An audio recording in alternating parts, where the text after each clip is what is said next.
we've been talking about desire prior to, and I wanted to sort of wrap that topic up today and really focus on the role of wisdom in managing desire skillfully. And we humans, well, all creatures are all about our appetites, as you know. I mean, they're with us all the time. They're constantly activated multiple times a day. With them, without them, we would starve, we would die of dehydration, we would freeze, we would overheat, we would fail to reproduce. I mean, they're essential to our survival. You know, the Buddha described in one of the suttas the human experience is translated as the realm of passions, meaning the realm of desires.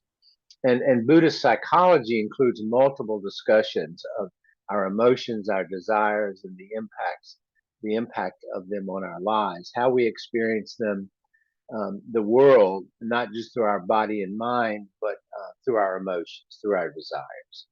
Our emotional world is where our desires and passions live. I mean, that's really where they express themselves. And passion and desire is a central emotion. It colors all that we do, everything in our world. And as we've been talking about in the last two meetings, since our passions and desires are so central to us, and such a potential source of harm and suffering, we really need to figure out a way to manage them skillfully. Passion is a broad term. It includes everything from a simple attraction to something, a snack on the table, to obsessive desire that just can be all consuming. And and often beneath that desire, and whether it's physiological or emotional, there's a feeling of lack, a feeling of incompleteness. And then if I'm hungry, there's a feeling of lack. Eat it. That sense of lack is momentarily taken care of. But that feeling of lack, that feeling of incompleteness, again, if not managed, and we've all experienced it, can lead to really a desperate need to fill that inner emptiness. And this brings us back to this notion of more, more, more. And it's especially true if we continually experience the feeling of unfulfillment, that sort of nagging sense of incompleteness that we sometimes carry around. And then we're always looking, because we aren't very uh, clear on what it is, for something to fill it, an activity, a food, an experience, something to drink, something to take. I mean, the list of ways in which we attempt to fill that inner emptiness is endless. The result is that if we're not dealing with it, we live with an underlying state of restlessness. Sometimes it manifests as loneliness, may manifest as a longing. And sadly, this describes too many lives in our modern world. People that are just blindly sort of prisoners of their desires, prisoners of their passions. So we keep looking for something or someone or some experience to make us feel better, to fill that void within us. And we look outside ourselves for stimulation, for new and exciting experiences to keep us occupied and to bring us momentary happiness. But that unchecked desire, when we really pay attention to it, it has a real clinging quality, a real grasping, clinging quality. That's one way we can notice it and identify it. Feel this sort of inner need to seek out, grasp, and cling to something. It's because it is characterized by grasping and longing. And part of it is, and the corollary of it is that our ego often is part of it, and it yearns to be recognized. It yearns to be popular. It yearns to be special. It yearns to be beautiful and desirable. So we're always wanting to fulfill our ego's needs. We're always wanting to fill our inner emptiness, our every desire, indulge every passion. Um, and passion, as we've talked about in the last couple of meetings, often manifests in the form of very strong desire. It requires many, if not all, of the tools of our practice to manage it skillfully. Again, it's not bad. There's nothing wrong with it. Our survival is dependent on it. But if it's not managed properly, it becomes seductive and intoxicating, which is why it is so challenging. And it captures us, it consumes us. We become unsettled. We become preoccupied. That's all we think about. And, it may cause us to act impulsively, not mindfully, just autopilot. We see a shiny new object. We believe, we walk by a store, we see something, we believe in that moment that we must have it, even if we don't need it or can't afford it. It's always that sort of need to acquire, need to fill that void. And these triggers are everywhere. And marketers exploit this human tendency, as we've been talking about. I mean, they use that. They try to trigger us with jingles, with colorful ads, with sexy pictures, with attractive automobiles. The list goes on. This is why it is so important that we use our noticing, pausing, and discernment. Our noticing, pausing, and discernment when confronted with our desires and passions.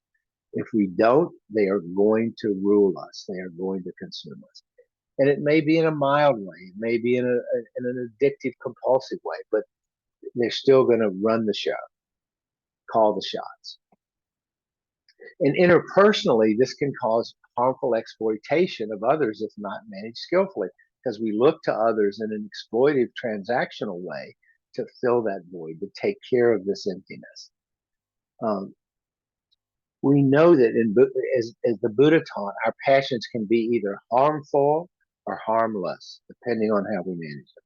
They can be either skillful or unskillful, depending on how we manage them. It is why our mindful self-awareness is so important. In Buddhist psychology, we talk about 5 emotional patterns.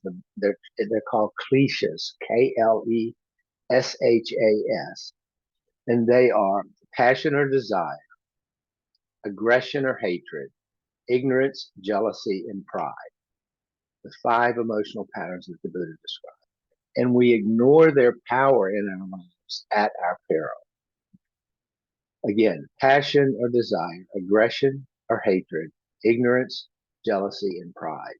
If we reflect on them, we see how they all, at the end of the day, originate with the ego. Again, the ego is the sort of the mediator, the driver, the vehicle through which these things get expressed.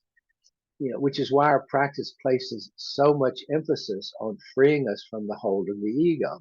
Again, prisoner of our ego. If we manage the ego skillfully, it loosens its hold. It's not so determining of our choices. Because otherwise, if the ego dominates, it risks alienating us from others and the larger world. We become self-absorbed with our passions and our other indulgences. We learn to let go of the negative emotions rather than indulge them just reflexively. We cultivate positive antidotes like compassion and loving kindness. Those things, it's hard for those things to exist with unchecked passions if we're really practicing compassion, loving kindness, restraint. One definition of the Dharma practice is that it is all about working on managing passions and desires. That is the spiritual path. It's one way to define it. And along the way, our wisdom, back to wisdom here, finally to wisdom, our insight, and understanding grow, which creates greater clarity as we move through the world. We see things more clearly. We see where we get hooked. We see where we get triggered. Wisdom becomes awareness of self and the world. It's with clarity and spaciousness. It's why our mindfulness practice is so important, because it is through that practice that we begin to cultivate wisdom. And wisdom subsumes a number of qualities. These include humility, patience, and a clear understanding of the human condition as it is, not as we wish it to be. So under the umbrella of wisdom, we include humility, which is a very important practice, patience, another one, and a clear understanding of our experience as it is, not as we wish it to be. And out of that comes things like emotional resilience, we've talked about, equanimity, and a tolerance for ambiguity and uncertainty. So we're not having to avoid those things or fill the void. We practice, we experience it as our wisdom grows, emotional resilience, We bounce back. We don't get knocked off center for too long. Equanimity, which is a variation of that, and the tolerance for not knowing the future, ambiguity. It requires discernment, which one definition of discernment is to judge well. To judge well. I love that definition. And discernment can be psychological, it can be moral, it can be aesthetic, and it often requires a nuanced view of our circumstances. Okay, it's not just a one size fits all. And we use discernment as the way to see how powerful our emotions and desires are and develop a healthy respect for them, not underestimate power. Keep in mind that the 5 emotions that I listed earlier, um, any one of them we may become dominated by if we're not using the skills of the Dharma. Okay, during my life, my biggest challenge of those emotions that I described um, has been pride. And I used pride to try to overcome and manage the shame that I felt for falling short of those perfectionistic standards that I grew internalized growing up. And very often, prideful people um, will use it to overcome. It's an antidote for shame. It's a way to try to cover it up, hide it, and not have the world see that we've fallen short of these perfectionistic standards.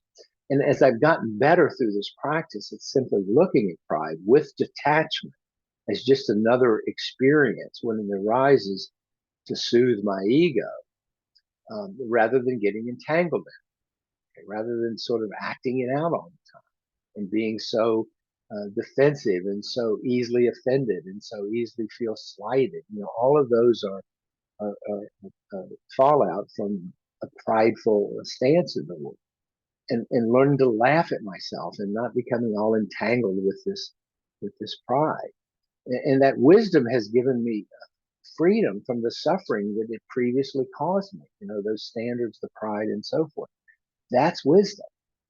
That's a clear view of experience. It does us no good to try and suppress these emotions because, like a tea kettle, they'll build up pressure and finally break through. We have to face them head on and manage them without getting pulled into them and dominated. Healthy desire and passion, free of the demands of the ego, by using wisdom, manifest as joy and spaciousness. We can feel the freedom, we can feel the spaciousness once we're managing them in a healthy way. And that's one of the great gifts of being human, is the opportunity to do that. My passion for the natural world, which has grown over the years, has nothing to do with my ego or pride, and it's a huge source of joy in my life, much more than trying to get validation, by being proud and self-important. And that same passion has motivated me to advocate for protecting the natural world, protecting the creatures that live in it. It directs us toward right action. So again, none of the challenges that confront us, none of the desires are themselves inherently skillful or unskillful, as I said. It is a function of how we manage them. And we use our wisdom and all the tools that come with it to do that to the best of our ability. So let me stop there and let's talk about this and get your thoughts.